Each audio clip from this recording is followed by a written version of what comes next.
Select cell value only from list. In Excel, if you want to restrict data entry other than a specific value list, it is possible through data validation list. We have here one column, column E, where we need to restrict the agent name based on these values. Right now we can type anything here. So now if you want to restrict, just select the cell, go to data validation,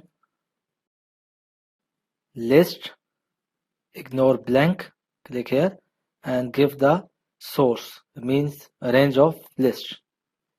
So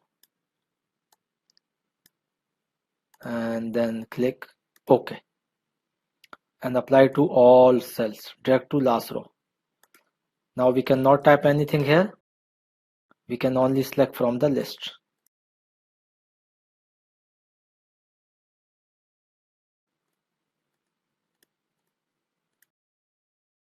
If you want to hide these values, just cut and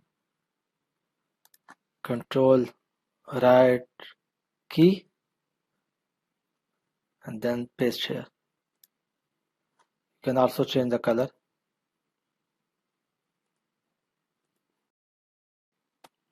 So now it is hidden